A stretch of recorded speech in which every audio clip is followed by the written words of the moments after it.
약속된 시간이 되었으므로 이제 한림법학원 합격 전략 설명회를 시작하도록 하겠습니다. 안녕하십니까?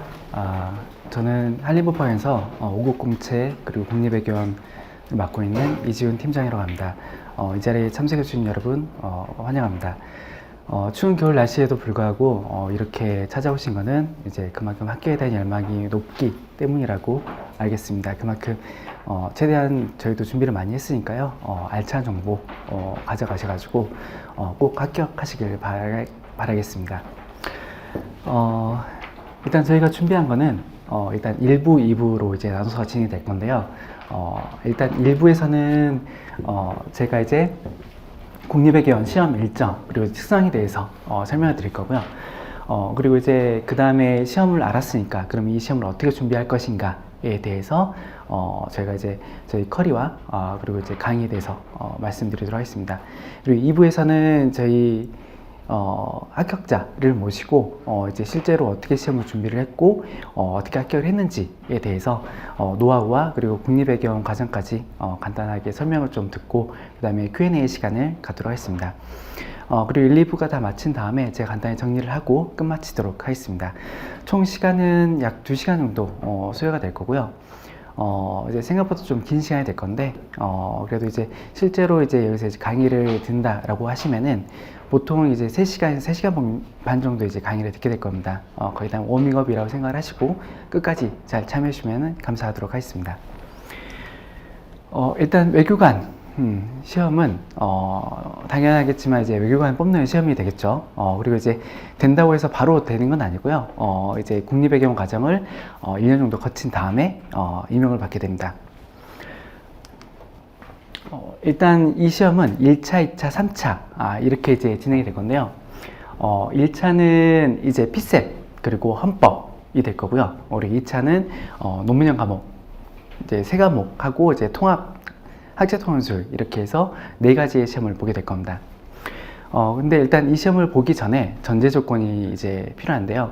당연히 외교관이니까 영어랑 재외국어를 해야겠죠. 그리고 이제 우리 공무원이니까 한국사 검정시험이 이제 필요하겠고요.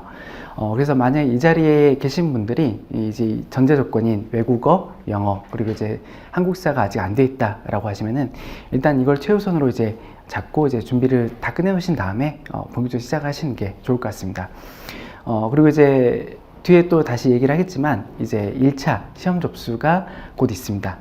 근데 이제 이 1차 시험 접수를 하기 위한 전제 조건 제가 방금 전에 3가지 말씀드렸는데 이게 안 됐다 하더라도 이제 시험 자체는 보실 수가 있습니다. 그렇기 때문에 만약에 이제 내가 이거 전제 조건이 안 돼가지고 시험을 못 본다라고 생각하지 마시고 일단 1차 시험은 무조건 보시고 진행하시기를 추천드리도록 하겠습니다. 지금 들어오시면서 여러 가지 자료들을 이제 많이 봐주셨을 건데요.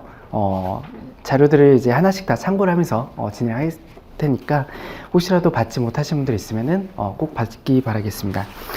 그리고 나눠드린 자료 중에 보면은 이렇게 A4로 이제 본문 형식으로 되어 있는 게 있을 텐데요.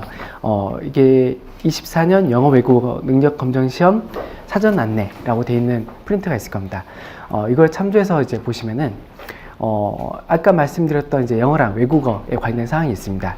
특이할 만한 게 영어나 외국어 같은 경우에는 이제 검정시험이기 때문에 주관하는 기관에 따라서 이게 조금 이제 다른 부분들이 있습니다. 그래서 상시적으로 이제 성적을 체크할 수가 있는 또는 이제 상시적으로 체크할 수 없는 그런 시험들이 있기 때문에 이것들을 잘 체크를 하셔가지고 만약에 이제 2년의 유효기간이 있는 시험이다 라고 하면은 이제 미리 등록을 이제 인사처에 한다고 하면은 이게 5년까지 연장이 됩니다.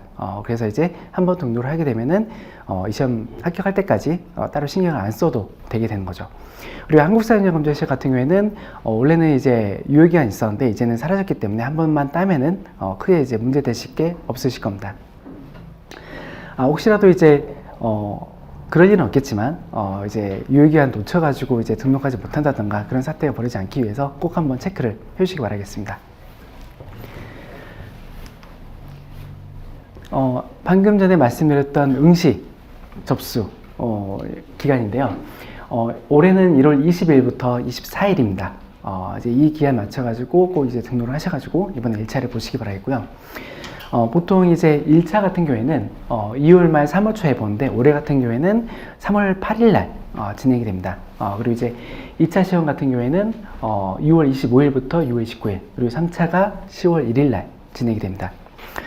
일단은 1차만 집중하시고 이제 그 다음에 2차, 3차 이렇게 생각하신다고 생각하시면 될 것 같습니다. 보시면 아시겠지만 1차와 2차 텀 자체가 상당히 짧습니다. 그래서 보통 이 시험 준비한다 라고 하면은 한 번에 다 붙기는 사실상 쉽지는 않습니다.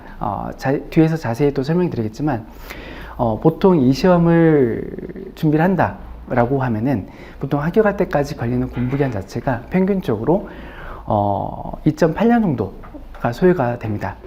이제 생각보다 이제 긴 시간이라고 생각이 될 수도 있겠는데요. 그만큼 이제 사실상 쉽지 않은 시험이기 때문에 그 정도 각오는 하고 준비를 하셔야 되고, 당연히 이제 더 빨리 붙을 수도 있는 시험입니다. 그만큼 노력을 해야지 될 겁니다. 일단 우리가 목표로 삼는 거는 당연히 한 번에 붙는 거죠. 그리고 이제 그런 목표를 가지고 준비를 하셔야지만 이제 공부를 열심히 하실 수 있을 거고, 그래야지만 또 빨리 붙을 수가 있을 겁니다. 제가 말씀드렸던 한 2.8년 정도, 그러니까 이제 그 정도 기간을 잡고 이제 준비를 한다 라고 하면은 이미 이제 늘어져 버린 상태가 되는 거죠. 그렇기 때문에 이거는 이제 이 기간에 붙는다 라고 생각을 하셔야 되는 거고, 보통 이 정도 붙으니까 이제 이렇게 준비를 해야겠지 라고 생각하시면은 절대로 안 됩니다.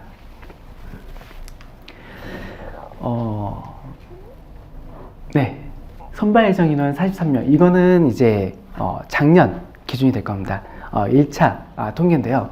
올해 같은 경우에는 뒤에서 다시 말씀드렸지만 42명으로 이제 발표가 났고요. 보통 이제 40명 선에서 국립외교원은 뽑고 있습니다. 작년 같은 경우에는 43명 선발 예정 인원에 응시 인원은 1255명. 이제 출원이라고 해서 이제 응시 원서를 접수한 사람들은 한 1500명 정도가 있었는데요. 실제로 1차를 응시했던 사람들은 1250명 정도가 됐었습니다. 그래서 여기서 합격한 사람 291명이 됐고요. 이거는 보통 이제 1차에서는 7에서 8배수 정도를 뽑게 됩니다. 그리고 이제 2차가 되면은 더 이제 떨어뜨리게 되고, 3차에서 더 떨어뜨리게 되고, 이런 식으로 이제 진행이 될 겁니다. 그리고 밑에 보시면은 지방인재 채용 목표제 적용 추가 합격이라고 되어 있습니다. 13명. 생각보다 많은 숫자일 건데요. 이 제도는 뭐냐면, 이제 만약에 이제 할당된 인원이 만약에 안 차 있다라고 하면 그만큼 추가로 이제 뽑게 되는 내용입니다. 지방인재는 이제 처음에 원서를 접수를 할 때 체크를 하기 때문에 해당되신 분들은 꼭 체크를 해주시기 바라겠고요. 이거는 이제 한시 적용이에요. 이제 계속 이제 적용되는 건 아니고, 이제는 26년까지는 적용이 돼 있고, 그 이후는 또 어떻게 변할지 모르는 제도입니다. 이거는 이제 20% 안에서 적용이 되는 거고요. 이제 20% 인원이 안 된다라고 하면은 추가로 이제 선발을 하게 되는 내용입니다. 무조건 선발이 되는 건 아니고요. 1차는 이제 3점 내외에서, 그리고 2차는 2점 안에서 이제 추가로 선발을 하게 됩니다. 이거는 합격 컷을 말씀드린 거고요. 그리고 실제로 이제 지방 20명, 여성 167명, 그리고 이제 13명 이제 추가를 하게 됐으니까요. 이제 아까 말씀드린 것처럼 꼭 확인해 주시기 바라겠습니다. 그리고 이제 1차 합격은 보통 이제 상위 20에서 25% 아니다라고 생각하시면 될 것 같아요. 그래서 이제 보통 이제 모의고사 같은 거를 본다라고 했었을 때도 이걸 기준으로 이제 생각을 해주시면 될 것 같습니다. 그리고 이제 선발에도 아까 말씀드린 것처럼 40명 내외인데요. 이제 21년에는 22년까지 40이었고 24년도에 45명, 그리고 이제 작년에 43명, 올해 42명 선발 예정입니다. 국립외교원 같은 경우에는 이제 인원수 자체가 507보다 좀 작기 때문에 이제 한 자릿수 변화에도 그래도 이제 1차 같은 경우에는 아까 말씀드렸던 7에서 8배수 정도이기 때문에 숫자가 나름 큽니다. 그래서 올해 같은 경우에는 뭐 그래도 나쁘지 않으니까 일단 1차를 한번 합격해 보시는 거를 목표로 준비해 보시는 게 좋을 것 같습니다.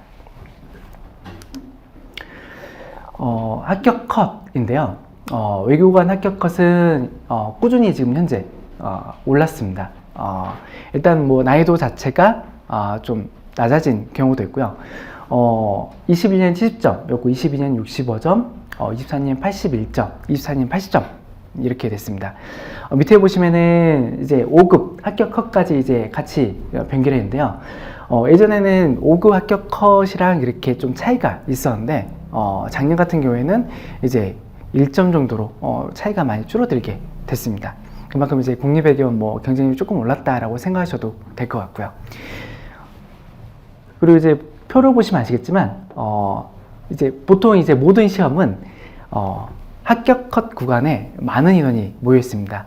그래서 내가 뭐 1점 차이로 떨어졌다, 뭐 2점 차이로 떨어졌다라고 하면 사실상 엄청난 인원들이 그 사이에 몰려있기 때문에 이제 내가 이번에 합격컷 좀 근처에 있다라고 생각하셔도 이제 항상 이제 말씀드린 건데 올해 이렇게 했다고 해서 이만큼 하면 된다가 아니라 내년에는 더 열심히 해야 된다라는 거를 꼭 생각하셔야 됩니다.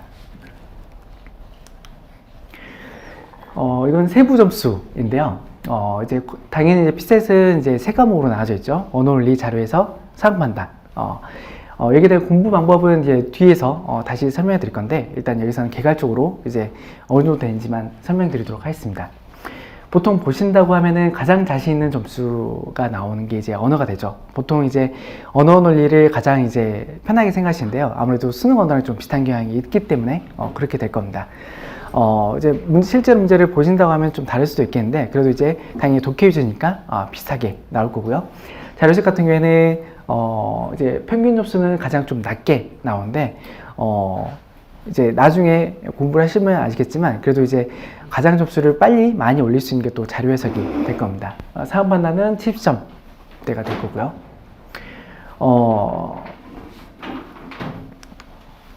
그리고 2차 시험 합격입니다.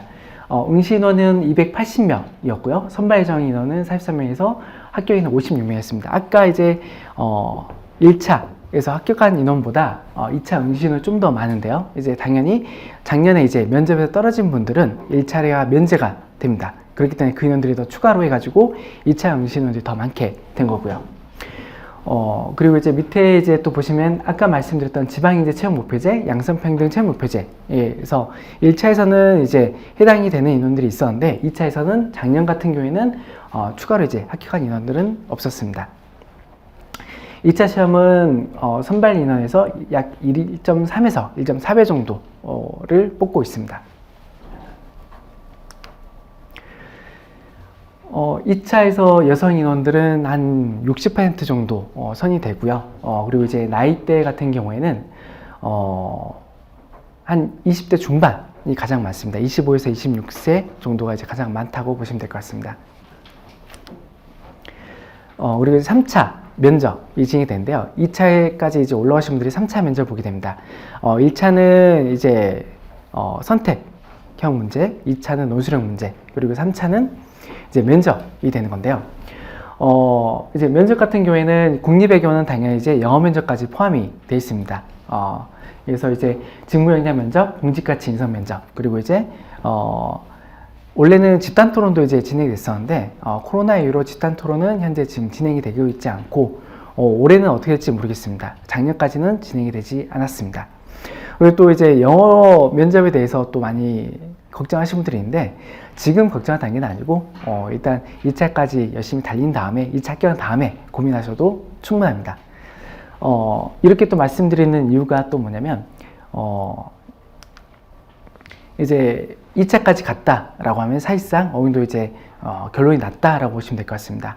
3차 면접, 이제 공직 면접의 특성상 사실 면접에서 크게 변별력을 발휘하기가 쉽지가 않습니다.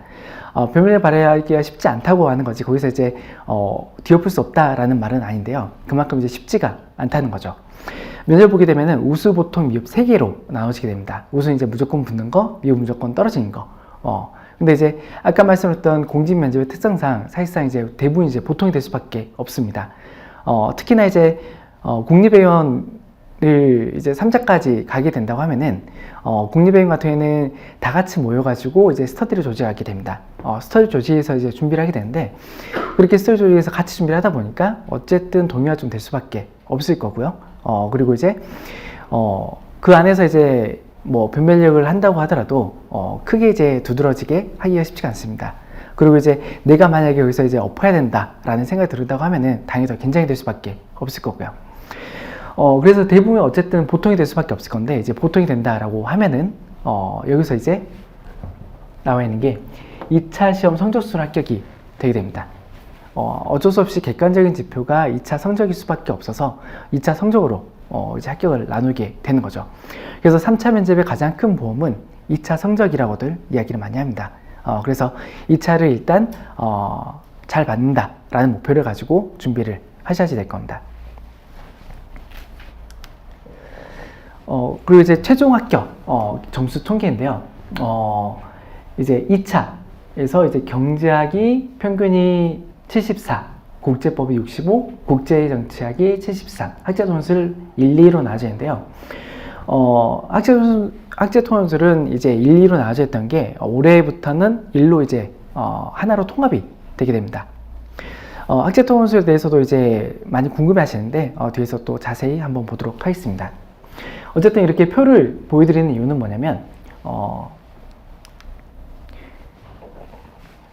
이제 과목별로 어느 정도 이제 편차가 있을 수밖에 없는 게 당연하고요. 근데 이제 과목의 특성이 또 나타날 수밖에 없는 시험입니다. 이제 보시면은 아시겠지만 2차 응시자 평균이랑 최종 합격자 평균에서 이제 차이가 가장 많이 나는 게 경제학입니다. 국제법이나 국제정책 같은 경우에는 사실상 이제 논문, 진짜로 논문형 평가다 보니까 여기서 크게 변별력을 드러내기가 또 쉽지가 않습니다. 점수 차이가 이제 크게 나지가 않는다는 거죠, 학생들 사이에. 근데 이제 경제학 같은 경우에는 점수가 차이가 벌어질 수밖에 없습니다.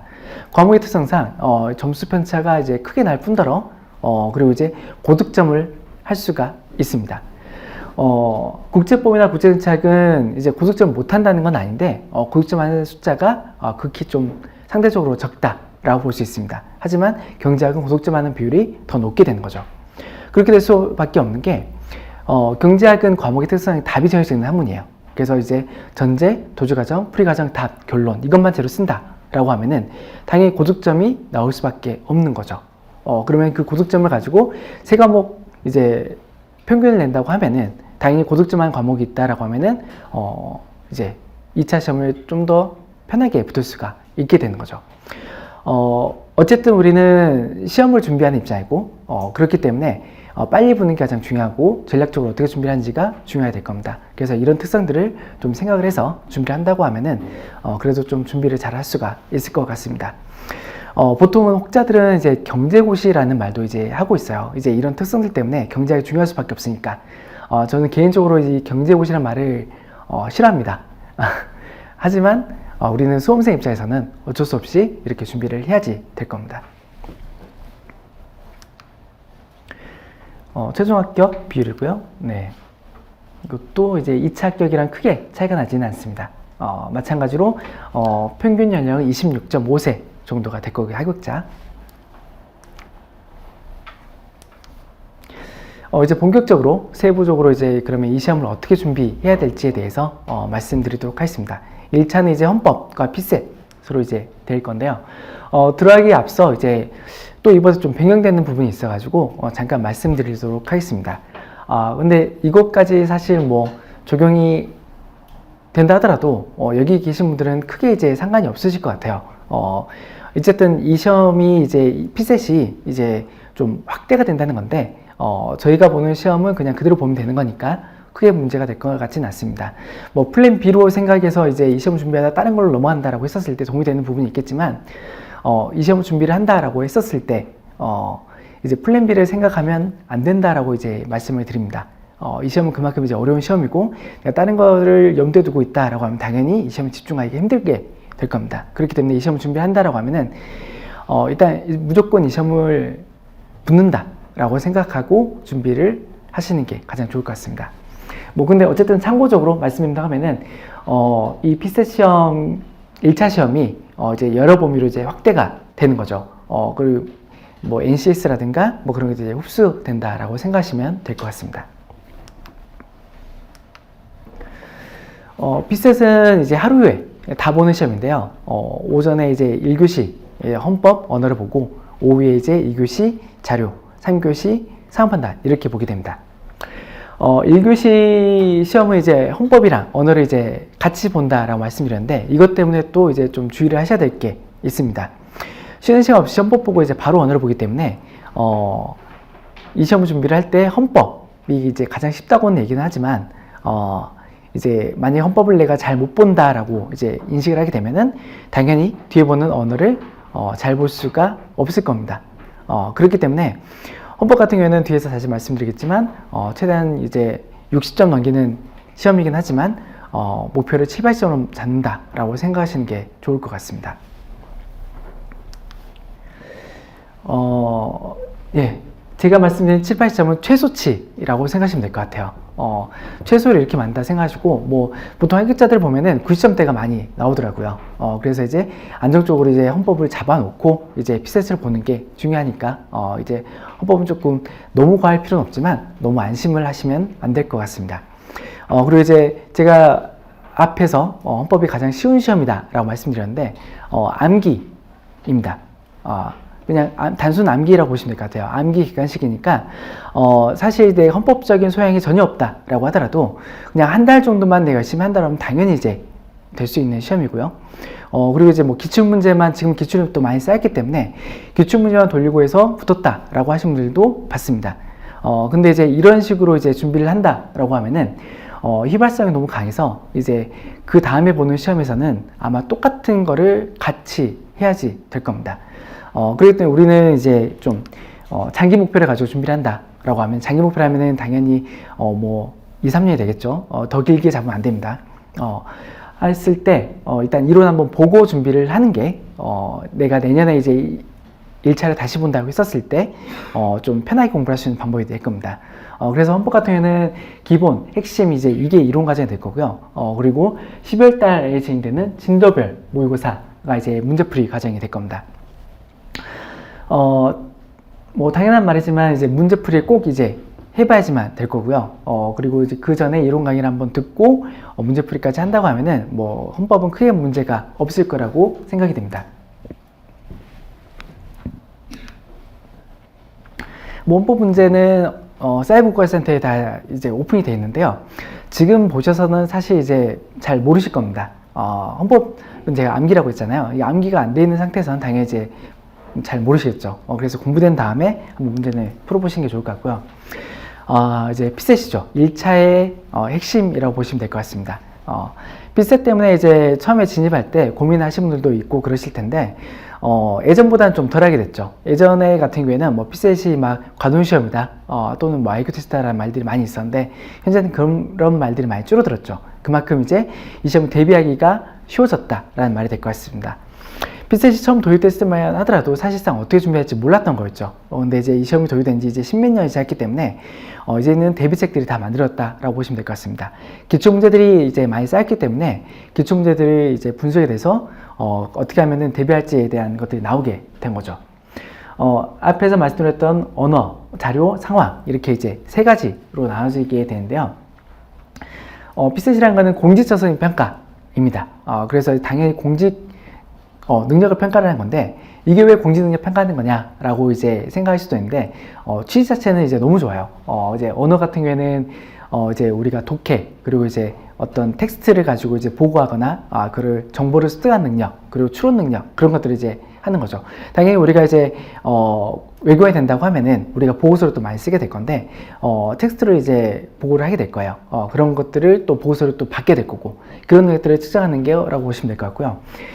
그리고 텍스트로 된 것만 뿐만이 아니라 수치화된 자료들도 많이 보게 될 겁니다. 표나 그래프 같은 것들, 이제 그런 능력들을 체크하는 게 자료시 될 거고, 이런 보고서 바탕으로, 정보들을 바탕으로 우리가 선택을 해야 되는 상황이 오게 될 거예요. 그런 상황들의 능력을 체크하는 게 사항 판단이 될 겁니다. 이것도 이제 마찬가지로 이제 다 공개가 되어 있는 피셋 문제들인데요. 이게 언어 논리 문제입니다. 앞에서 말씀드렸던 대로 당연히 이제 수능을 보셨던 분들이라고 하면은 수능이랑 좀 비슷하다라는 생각이 들 거예요. 근데 이제 지문 자체가 조금 더 난해할 거고 길고, 그리고 이제 문제의 뉘앙스가 조금은 좀 다르게 될 겁니다. 그리고 논리 퀴즈 같은 게 좀 더 들어가 있게 될 거고요. 자료 해석, 처음 보신 분들은 좀 당황을 많이 하세요. 숫자밖에 진짜 없습니다. 표나 그래프 안에 숫자를 가지고 이제 비교평가 분석을 하는 시험입니다. 그래서 이제 처음에는 많이 당황을 많이 하시는데, 유형 자체가 가장 단순하다라고 보시면 될 것 같아요. 말씀드렸던 대로 표나 그룹밖에 없으니까 이론 유도에 내가 익숙하게 오고 거기에 대한 능력을 키운다라고 하면은 당연히 점수를 빨리 올릴 수 있는 과목이 자료 해석이 될 겁니다. 사람보다는 여러 가지가 좀 짬뽕이 됐다라는 생각이 들 수도 있을 건데요. 뭐 틀린 말은 아닙니다. 종합적인 사고 능력을 평가하는 거니까 당연히 그럴 수밖에 없는 거고요. 그래서 문제 유형 자체가 가장 다양할 수밖에 없어서 이제 많은 문제를 풀어보고 응용력을 키우는 방식으로 접근하는 게 좋을 겁니다. 그리고 이제 법조문 같은 경우에는 이제 텍스트로 된 것들이 많이 있는데요. 이것들은 이제 시간만 많이 투자한다라고 하면은 문제를 맞출 수 있는 건데, 어쨌든 우리는 시간과의 싸움이기 때문에 이런 것들도 빨리 이제 풀 수 있는 능력을 키워야지 될 겁니다. 그럼 이 문제 피셋을 어떻게 하면은 대비할 것인가? 제가 아까 말씀드렸던 대로 기존에 나왔던 문제들을 분석을 해서 문제들을 융화시키고 거기다 접근법들이 이제 나왔다라고 했는데, 이제 이거를 익히게 되는 거죠. 기초인문 그리고 기본 강의, 여기가 이제 이론 과정이 됩니다. 그리고 심화, 핵심, 실전 모의사, 여기가 문제풀이 과정이 되는 거죠. 이론 과정에서는 말씀드렸던 유형 그리고 거기에 대한 접근법, 풀이법들을 이제 배우게 될 건데요. 이제 처음에 이제 공부를 하실 때 이런 얘기도 들어보신 적이 있을 것 같아요. 이제 공부를 했는데 또 불구하고 점수가 오르지 않는다. 처음엔 당연히 그럴 수밖에 없을 겁니다. 앞서 말씀드렸던 유형별로 이제 어떤 풀이법들을 내가 배운다 하더라도 이거는 기출에 국한된 거죠. 기출 문제가 똑같이 다시 나오지는 않습니다. 그렇기 때문에 단순히 이론만 습득하는 게 문제가 아니라 이걸 내 걸로 채워라는 과정이 필요하게 될 겁니다. 그 과정이 이제 문제풀이 과정이 될 거고요. 그래서 이제 심화 때부터 본격적으로 문제풀이가 들어가게 될 건데, 이때는 하프모의사를 풀게 될 거예요, 먼저. 그래서 앞에 배웠던 이론들을 이제 적용해서 문제를 풀고 그걸 습득하는 과정들을 진행해야 될 거고요. 그 다음에 핵심, 그 다음에 실전모의사 과정이 진행이 될 건데, 실전모의사 말 그대로 내 몸과 마음 실전 모드로 바꾼다 라고 생각하시면 될 것 같습니다. 현재 이미 진행이 되고 있는데요. 실전처럼 이제 사실 문제를 제 시간에 다 풀고 하는데, 이때는 어쨌든 이제 실력 향상을 하는 과정이기 때문에 과목별로 이제 진행이 되고 있습니다. 그래서 이제 내가 못하는 것들을 체크를 해서 보완한 과정을 하고 있다라고 생각하시면 될 것 같아요. 근데 이렇게 이제 문제풀이를 진행하는 과정 들어가기 앞서 핵심 과정을 진행하게 될 건데요. 이때는 기출문제를 빠르게 풀게 될 겁니다. 이제 이론은 기출을 바탕으로 만들었다고 말씀드렸어요. 그래서 이제 그런 이론들을 한번 점검을 하고 들어가는 과정이라고 보시면 될 것 같아요. 그리고 이제 여기에는 나와 있지 않지만 정말 최종 마무리 단계가 이제 전국모의사, 통합실전모의사가 진행이 되는데요. 이때는 모든 과목을 한꺼번에 실전처럼 이제 풀게 될 겁니다. 이것은 꼭 한번 해보시고 이제 들어가야 될 건데요. 앞에서 이제 보여드렸던 시간표대로 따라간다라고 하면은 아침에 가서 거의 저녁 때쯤에 끝나는 그런 시험이 될 겁니다. 1차 시험은. 그렇기 때문에 이제 체력 분배라든가 컨디션 조절 같은 것도 당연히 필요하게 될 겁니다. 그런 것을 안 해보고 바로 시험장에 들어가서 낭패를 보신 분들을 많이 봤어요. 그러니까 이제 그런 것까지 테스트를 한번 해보고 시험에 들어가셔야지 좋을 것 같습니다. 아까 말씀드린 대로 이제 현재 지금 진행이 되고 있는데요. 자료 해석은 끝났고, 그 다음에 이제 상황 판단이 이제 다음 주부터 진행이 됩니다. 여기 계신 분들은 여기 바로 들어가는 거는 일단은 좀 참으라고 말씀드리고 싶습니다. 일단은 먼저 내 현재 위치가 어떻게 되는지를 파악을 하시는 게 먼저 급선무가 될 겁니다. 실전모의사는 말 그대로 마무리 최종 단계이기 때문에 내가 이제 아무런 준비 없이 어떤 실력 체크 없이 이제 들어가서 자칫 잘못하면은 오히려 더 안 좋은 영향을 미칠 수도 있을 겁니다. 정말 실력자들도 많이 모여있고, 그리고 이제 실전모의사보다 보니까, 다 같이 시험을 보게 될 건데, 내가 만약에 통계치에서 계속 바닥을 이기고 있어요. 그럼 당연히, 자신감이 떨어지게 될 거고, 그리고 이제 강의 자체도 따라가기 힘들다라고 하면은 시간 낭비가 되는 거죠. 오히려 컨디션이 안 좋아질 수도 있을 겁니다. 그렇기 때문에 먼저, 여기 계신 분들은 만약에 기출문제를 풀어보지 않았다라고 하면은 기출문제로 현재 내가 어떤 위치에 있는지를 파악하신 다음에 그 다음에 내가 남은 기간 동안에 어떻게 준비를 할지를 계획을 잡고 그 다음에 준비를 하셔야지 될 겁니다. 이 자리에서는 이제 설명하다 보니까 다수를 상대로 이제 말씀드려서 좀 공통적이고 포괄적인 내용밖에 말씀을 드릴 수가 없습니다. 그렇기 때문에 설명이 끝난 다음에 개별 상담을 신청하셔가지고 개별적으로 내가 어떻게 준비할지에 대해서 세부적으로 상담을 받으시면 좋을 것 같고요. 그리고 이제 상담 받기 전에 당연히 아까 말씀드렸던 기출문제로 현재 내가 어떤 위치에 있는지를 파악하고 상담을 받게 된다면 더 좋게 상담을 받으실 수가 있을 것 같습니다. 그리고 이제 그 전과목 집중관리반이라고 해가지고 마지막에 피셋을 정말 집중해서 내가 이번에 제대로 한번 해보고 싶다라고 하시는 분들을 위해서 이제 만든 반이 있는데요. 이거는 이제 피셋이 조금 그래도 좀 해볼만 하다라고 하는 분들은 이제 들어오셔도 되는데, 아니면은 이것도 좀 힘드실 수가 있을 거예요. 근데 이제 점수가 좀 나오고 해볼만 하다라고 하시는 분들은 이걸 통해서 이제 정말 피셋에 올인해서 이번에 1차를 한번 붙어보겠다라고 하시는 분들은 한번 해볼만한 컨텐츠가 될 것 같습니다. 그리고 이제 2차 시험을 어떻게 준비할 것인가. 사실상 2차가 이 시험의 꽃이라고 볼 수 있을 것 같습니다. 1차는 이제 2차를 보기 위한 관문일 뿐이에요. 1차를 내가 고득점하고 뭐 만점 맞다 하더라도 어떤 가산점의 메리트는 전혀 없습니다. 그냥 똑같이 그냥 2차를 보는 입장이 되는 거죠. 근데 앞에서 말씀드렸다시피 2차 점수는 3차 면제까지 영향을 미치게 돼요. 그래서 2차는 최대 점수를 많이 높게 받는 게 좋습니다. 2차 시험은 1차 시험과 다르게 이제 한 4일 정도를 시험 보게 됩니다. 첫날은 이제 작년 기준으로 있었을 때는 학제통합술 1, 2를 봤었고요. 그 다음에 둘째 날 국제정치학, 셋째 날 경제학, 넷째 날 국제법 이렇게 보게 됐습니다. 한 과목씩 이제 보다 보니까 정말 이제 힘든 시간이 될 건데요. 어쨌든 이렇게 한 과목씩 하루에 본다는 말은 내가 이제 또 하루에 주어지는 시간이 있다가 될 겁니다. 이것도 이제 전략적으로 어떻게 준비를 할 것인가에 포함이 될 겁니다. 이거는 이제 2차 답안지인 건데요. 그냥 백지라고 보시면 돼요. 이 백지를 내가 이제 다 채워야 된다라고 생각하시면 됩니다. 2시간 동안 10페이지를 채운다라고 생각하시면 될 것 같은데요. 그리고 앞에 보면 초안 작성 용지라고 있는데 여기는 이제 간단한 이제 목차라든가 키워드 같은 거 정리하고, 경제 같은 경우에는 이제 문제풀이 같은 걸 간단히 하고 작성하는 공간이라고 보시면 될 것 같습니다. 그리고 앞에서 이제 잠깐 언급했던 학제통합술, 이걸 많이 궁금해 하시더라고요. 이제 보통 이제 전공 과목, 경제학, 국제정치학, 국제법은 과목이 있다 보니까, 이제, 어떤 게 나오겠거니 이제 아실 수가 있는데, 학제통합술 같은 경우에는 이제 용어 자체가 많이 생소하실 거예요. 이것도 이제 사이버 고학생한테 다 이제 오픈이 되긴 하지만 잘 안 보시더라고요. 그래서 이제 자료로 이제 같이 나와드렸으니까요. 한번 참고해서 보시면 좋을 것 같습니다. 보시면 아시겠지만 이제 지문이 많이 길어요. 제시문들이 이제 들어가 있고, 그 다음에 이제 문항도 이제 보시면 아시겠지만 딱 그냥 국제법, 국제정치학, 경제학 사실상 보면 이렇게 따로 떨어져 있다고 보셔도 무방합니다. 하지만 학제통합술이라는 취지에 맞게 이걸 잘 버무려서 써야지 되는 거죠. 그리고 제시문 같은 경우에도 여러 가지가 제시가 되어 있고, 이거를 어떻게 활용하냐에 따라서 학제통합술은 좀 고득점 맞을 수 있느냐가 판가름이 됩니다.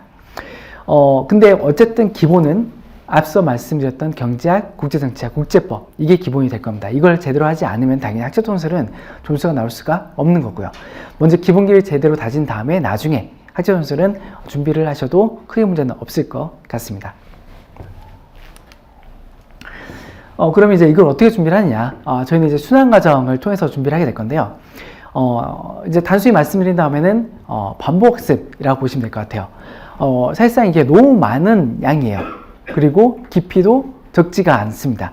그래서 사실상 2차 시험 자체가 어떻게 보면 말이 안 되는 시험이에요. 전공 과목 3개를 한 번에 다 봐야 되는데, 전공과목이라면 4년제 전공의로 이제 기준으로 잡으면 되는데, 단순히 계산만 하면은 12년짜리를 우리는 1년 만에 다 끝내야지 된다는 말이 될 겁니다. 그래서 이제 이거를 제대로 이제 보기 힘들기 때문에 반복적으로 보고 단계적으로 접근을 한다라고 보시면 될 것 같아요. 저는 보통 이걸 피라미드 쌓는 과정이라고 많이 이제 설명을 많이 드리는데요.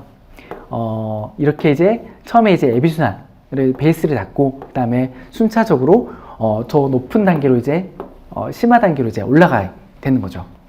이렇게 반복적으로 보면서 심화 단계로 올라가는 과정이라고 보시면 될 것 같아요.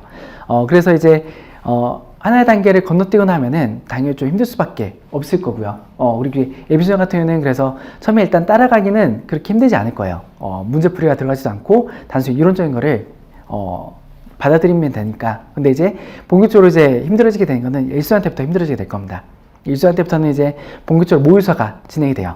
3일에 한 번씩 모의사를 보게 될 거고, 2수련 때는 이틀에 한 번, 3수련 때는 매일 이렇게 진행이 될 겁니다. 이러다 보니까 당연히 점점점 힘들어질 수밖에 없을 거고요. 시기별로 힘든 것들은 이제 조금 나눠져 있습니다. 앞에서 말씀드린 대로 이제 1수련은 당연히 시험을 보기 시작하니까 힘들어지게 될 거고, 그리고 이제 내가 한번 예비수련을 돌렸기 때문에 복습하는 과정이 추가적으로 필요하게 될 겁니다. 과목이 이제 순차적으로 들어가게 될 건데요. 한 번에 다 볼 수가 없기 때문에 우리가 보통 과목이 경제학, 그 다음에 국제법, 그 다음에 국제정치학은 여기 포함이 안 되어 있는데 국제정치학하고 그다음에 국제경제까지 순차적으로 한 과목씩 들어가게 될 겁니다. 그러다 보니까 한 과목 하고 나서 다음 과목을 잊어먹기가 쉬워요. 텀 자체가 너무 길기 때문에. 그래서 이제 복습하는 과정이 추가적으로 당연히 필요하게 될 거고요. 그 과정들이 이제 다 포함된 거라고 생각하시면 될 것 같아요. 그게 반복이 되는 건데, 1수련 때 문제 보니까 다 힘들고, 2수련 때, 지금 이 시기가 2수련 시기인데요. 이 시기 때가 어떻게 보면은, 힘든 시기가 되는 건 뭐냐면, 곧 있으면 1차를 보기 때문에 그렇습니다. 일단 1차를 먼저 붙어야지 되는데, 1차가 만약 준비 안 돼 있다라고 하면은, 1차가 먼저 최우선 순위가 되니까 2차를 잡을 수가 없어요. 그렇기 때문에 2차를 준비를 못하게 되는 경우가 많이 생깁니다. 처음에 시작하신 분들이 이때 2차를 잘 하지 못해요. 그럼 이제 문제가 생긴 거는 3수련 때 문제가 생길 수밖에 없습니다. 3수련 때는 이제 가장 어려운 시기예요. 매일매일 시험 보니까 당연히 힘든 시기가 될 건데, 내가 이제 공백 기간이 생겨버렸어요. 2수련 기간 동안에 이 피셋 보느라고 이제 11월 달부터 해가지고 길게 이제 3월 달까지 2차를 보지 못했다. 그럼 당연히 다 휘발이 돼버렸을 겁니다. 그럼 3수련 기간 동안에 그냥 따라가는데 급급해지 내가 그때 이제 뭔가를 올린다든가 답안 실력 올릴 수 있는 여력이 되지 않습니다. 그럼 당연히 이번에 2차를 붙을 수가 없게 되는 거죠. 그렇기 때문에 이제 보통 이제 합격하는 기간 자체가 2008년이라고 말씀드리는 이유가 여기에서 나오게 됩니다. 1차를 처음에 붙었다더라도 그 다음에 바로 이제 2차를 붙기가 쉽지가 않게 되는 거죠. 그럼 이제 다음에 다시 준비를 하게 될 건데, 그럼 이제 달라진 게 있습니다. 이번에 1차를 한번 붙었고 2차도 한번 준비를 해봤어요. 그럼 이제 이 시기에 다시 돌아왔을 때 우리는 2차를 공부할 수 있는 여유가 생기게 되는 거죠. 그리고 보통 합격자들하고 얘기를 했었을 때 이 시기에 당연히 경제학은 하고 있고 논문 과목까지 공부를 했던 분들이 최종 합격까지 되는 경우가 많습니다. 당연한 거겠죠. 이때 내가 이제 준비를 해야지만 3수련에 제대로 준비를 할 수가 있기 때문에 그때 최종 합격까지 갈 수가 있습니다. 그렇기 때문에 이제 일단 최우선 목표가 된 거는 피셋을 빨리 붙는 게 될 거고요. 그 다음에 이제 2차 준비를 할 때 앞에 말씀드렸던 이제 경제학을 최대한 빨리 끌어올리는 게 될 겁니다. 그 이유가 또 뭐냐면 경제학은 다른 논문 과목들과 다르게 상대적으로 암기량이 적습니다. 국제법이라든가 국제정치학은 암기량이 상당히 많아요. 국제법은 정말 이제 많고요. 그 암기량이 많다라는 말은 앞에서 계속 강조드렸던 반복습을 계속 해야지 된다는 말이 될 겁니다. 그렇게 해발성이 높은 것들은 내가 이제 실력을 높이기 위해서 유지할 때 들어가는 시간과 에너지가 많이 들어갈 수밖에 없습니다. 하지만 경제학은 일단 한번 실력을 올려놓은 상태에서 그걸 유지하는 데 들어가는 에너지와 시간이 상대적으로 적게 됩니다. 그리고 아까 말씀드렸던 고득점이 된다는 장점도 있죠. 그렇기 때문에 이제 1차적으로 피셋이 빨리 붙는 거, 그리고 2차적으로 경제학을 빨리 올리는 거가 이제 이 시험을 빨리 합격할 수 있는 길이 될 것 같습니다. 근데 어쨌든 간에 이거는 이제 평균적이고 포괄적인 내용을 말씀드린 거고요. 당연히 합격자들은 다 다양한 케이스가 있을 수밖에 없으니까 공부를 하시면서 내가 어떤 게 좀 맞다라고 하는 것들이 있다고 하면은 그 길이 이제 내 방향을 생각하시면서 계속 이제 공부를 해나가지 될 겁니다. 이거는 제가 또 항상 이제 보여드린 편인데요. 우리에게 주어진 자원과 시간, 에너지는 한정적일 수밖에 없습니다. 그래서 어떤 거에 투자를 많이 한다라고 하면 당연히 다른 건 투자를 할 수가 없게 되는 거죠. 그런 의미에서 제가 이제 피셋을 빨리 올려놔야지 된다라고 말씀드렸던 거예요. 피셋을 빨리 올린다라고 하면은 이게 적선평가이기 때문에 한번 점수를 올린 점수가 당연히 떨어지긴 하겠죠. 하지만 이게 유지가 되는 게 큽니다. 내가 이제 한번 고점했던 분들은 점수가 떨어졌다 하더라도 이거 다시 올리기가 쉽게 되는 거고요. 그렇기 때문에 1차 같은 경우에는 한번 붙었던 분들이 계속 붙는 경향이 나오게 됩니다. 그래서 다시 한번 말씀드리자 피셋을 이제 빨리 붙는 게 시험을 붙는 지름길이 될 겁니다. 모두가 원하죠. 합격. 그리고 더 원하는 거는 빨리 합격하는 거가 될 겁니다. 지금 이 자리에 계신 분들은 이제 다들 이제 열심히 공부하셨으니까 당연히 내가 이제 어떻게 공부해야 되는지에 대해서는 알고 계실 거예요. 하지만 내가 알고 있는 거를 그대로 실천하기가 쉽지가 않은 거죠. 이제 다 알고 계실 거예요. 이제 당연히 매일매일 열심히 해야 되는 거고요. 그리고 이제 일주일째 당연히 결정이 되겠죠. 이 말은 근데 뭐냐면, 내가 일주일 동안에 이제, 공부할 거를 대비를 해야 된다라는 거에 될 겁니다. 시험 기간 자체가 2차 같은 경우에는 특히나 이제 매일 한 과목씩 본다고 했잖아요. 그러면은 그 하루에 한 과목을 내가 다 볼 수 있다라고 하면 당연히 그 시험은 대비를 할 수 있을 겁니다. 이런 말 또 들어보셨을 거예요. 내가 시험 보기 직전에 봤던 게, 나왔다. 그럼 당연히 붙는 거 있죠. 그걸 만들어야지 되는 게 이 시험이 될 겁니다. 그때 이제 쓰는 게 보통 이제 학생들이 무기로 쓰는 게 뭐냐면 뭐 서브라든가 단꼬나라는 표현을 많이 쓰는데요. 나만의 요약집이라고 생각하시면 될 것 같아요. 이거를 만드는 분들이 꽤 많이 있고요. 실제로 효과가 있습니다. 이게 뭐냐면 요약서로 말씀드렸는데 단순히 어떤 시중에 파는 요약서라든가 학교생이 만든 요약서를 받아가지고 하는 거는 크게 효과가 없습니다. 내가 그걸 직접 만들어야지 되는 거죠. 그래야지만 내가 그걸 봤었을 때 그 모든 내용들이 내 머릿속을 지나가게 될 겁니다. 근데 형식에 너무 구애받을 필요는 없어요. 그냥 교과서를 가지고 그냥 거기에다가 내가 이제 빨리 하루 만에 볼 수 있게 만들어 놓는다. 그러면 그게 이제 단권화가 될 겁니다. 그리고 모르는 것과 아는 것의 구분. 당연히 우리가 공부함에 있어서 이걸 구분을 해야겠죠. 모든 걸 한 번에 다 계속 볼 수는 없어요. 그래서 이제 계속 체크를 하면서 내가 아는 것과 모르는 것을 구분하면서 그래서 이제 모르는 것들을 보완을 하고 아는 것들은 다시 한번 체크를 하고 하는 식으로 이제 공부를 하셔야 될 건데 이걸 하려면은 당연히 또 선행돼야 되는 조건들이 있습니다. 테스트를 해야죠. 답안 작성을 계속 하면서 그리고 이제 모의고사를 풀면서 체크를 계속 해야 되는데 특히나 이제 2차 시험 같은 경우에는 답안 작성이 절대적이라고 보시면 될 것 같습니다. 답안 작성이 거의 전부다라고 말씀드려도 절대 과언이 아니에요. 당연히 내용적인 건 알아야 되겠지만 이거를 내가 표현을 해야 됩니다. 현출이라고 이제 보통 많이 얘기를 하는데요. 답안 작성을 하는 게 여러 가지 장점이 있죠. 단순히 답안 작성을 하면서 내가 테스트한다 라는 게 아니라 답안 작성을 하게 되면은 당연히 그 내용을 내가 정리를 하게 돼요. 그리고 이제 암기를 당연히 하게 되는 거고 그리고 이제 아까 말씀드렸던 아는 것과 모르는 것을 이제 알 수가 있게 되는 거죠. 이 모든 것들이 복합적으로 작용이 되는 게 답안 작성이라고 보시면 될 것 같아요. 그래서 2차에서는 당연히 답안 작성 누가 많이 하느냐가 이제 관건이 될 겁니다. 근데 처음 보시는 분들이 항상 이제 힘들어 하시는 게 답안 작성이에요. 처음에 이제 어떤 내가 실력을 제대로 만들어 놓고 답안 작성 하겠다라고 하시는 분들이 있어요. 그러면 답안 작성 못 합니다. 답안 작성을 하는 과정 중에서 내 실력이 올라가는 거지 내가 제대로 준비해서 답안 작성 하겠다? 그렇게 하면 이제 늦을 수밖에 없는 거죠. 그래서 이제 항상 말씀드리는 게 일순환 때 답안 작성이 힘들다고 말씀드렸잖아요. 백지를 낸다 하더라도 무조건 제출한다 라고 생각하시고 시험에 임하셔야 됩니다. 그냥 뭐 목차만 작성하고 제출하셔도 괜찮아요. 어쨌든 그렇게 제출하는 과정을 계속 이제 해야지 되는 거죠. 근데 이런 것들을 하기 위해서는 진짜 올인을 해야지 될 겁니다. 그래서 저는 이제 보통 또 표현을 하기를 삶을 단순화해야 된다라고 말씀드려요.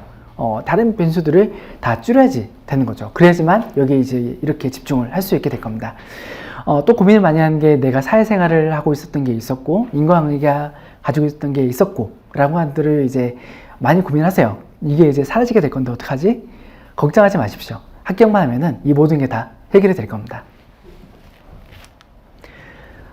근데 말로는 다 쉬워요. 그리고 다 설명이 오셨던 분들이 다 끄덕이면서 듣고 있었어요. 다 아는 거죠. 네, 근데 이거를 하기가 쉽지가 않은 겁니다. 그리고 이제 장기간이에요. 짧게 봐도 1년 반의 기간을 이제 진행해야 되는데 절대로 쉽지가 않은 거죠. 그리고 이제 보통 또 제가 말씀드린 게 고3을 한 번만 더 하면 된다라고 말씀드려요. 근데 고3이랑은 우린 또 다르죠. 고3이라고 하면은 학생 신분이고 고등학교라는 어떤 갇혀진 폐쇄된 상황에서 이제 진행을 해야 될 건데, 우리 이제 또 다 큰 성인이에요. 그렇기 때문에 우리는 수많은 유혹과 맞서 싸워야지 됩니다. 그래서 이제 힘든 거죠. 그래서 이제 도움을 받을 수 있는 건 또 받아야겠죠. 그래서 어떻게 되면 최대한 어떻게 하면 도움을 받을까라고 생각을 고민을 하고 만들어진 게, 일단은 나와야죠. 아침에 일찍 나와서 그냥 나와서 공부한다 라고 생각하면 될 것 같습니다. 아침 일찍 나오고 저녁 늦게 들어가고 그렇게 통제된 거에서 최대한 많이 이제 공부를 한다 라고 생각하시면 될 것 같아요. 그래서 일단 저희 종합반 들어온다고 하면은 7시 반에 이제 추적 체크를 하게 될 겁니다. 해서 뭐 자습실에 들어가서 공부를 하든가 아니면 수업을 들어가든가 라는 식으로 계속 이 안에서 생활한다 라고 생각하시면 될 것 같아요. 물론 이제 뭐 독서실 같은 데를 가셔도 괜찮고요. 그리고 이제 저희가 이제 또 이거를 체크를 계속 해가지고 이제 저희가 통제를 한다고 하지만 이제는 뭐 저희가 뭐 때리거나 어떻게 강제적인 수단을 하기는 쉽지가 않아요. 아까도 말씀드렸던 것처럼 이제 다 큰 성이기 때문에. 그래서 이제 그냥 인센티브 준다라고 생각하시고, 제가 통제는 못하지만 잘 하신 분들은 저희가 계속 체크를 해가지고 소소하지만 이제 계속 이제 체크를 해서 이제 문화상품이라든가 이제 공부할 때 도움이 될 만한 것들을 제공을 해드리게 될 겁니다.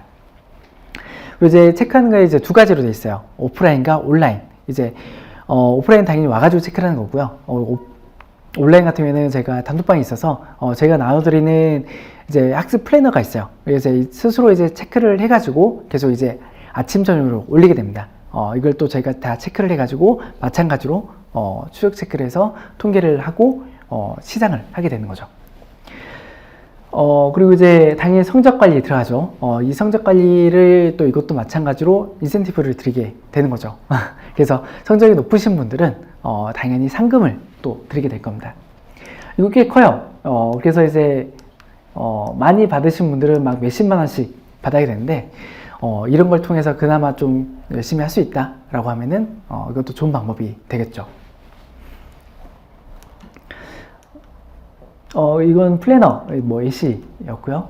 그리고 이제 좋은 거는 또 뭐냐면 공부하는 데 있어서 당연히 이제 힘든 부분들이 많이 있을 거예요. 근데 이것들을 어떻게 해결하는지에 대해서 기존에 이 길을 걸어왔던 합격자랑 상담을 한다고 하면은 당연히 도움이 되겠죠.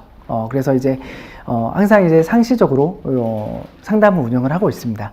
그래서 합격자분들이 계시기 때문에 와가지고 신청하시게 되면은 이제 공부가 됐든 뭐 다른 것들이 됐든 뭐든 이제 상담을 시작하시게 되면은 어떻게든 이제 해결을 하게 될 거고요.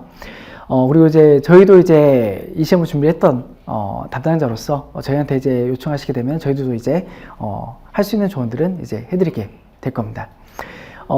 이제 질문을 뭘 하지? 라고 이제 또 생각하실 거예요. 공부적인 측면도 있고 다른 것들 뭐 질문할 게 뭐 있나 라고 생각이 들 수 있는데, 공부할 때 당연히 질문을 모르면 못해요. 저도 처음에 공부를 할 때 사람들이 질문을 많이 하고 있을 때 뭐 저렇게 질문할 게 많을까? 네. 제가 몰라서 질문하지 못했던 거였어요. 이제 처음에 공부한 단계를 또 보면은 처음에는 다 고개 끄덕이 있어요.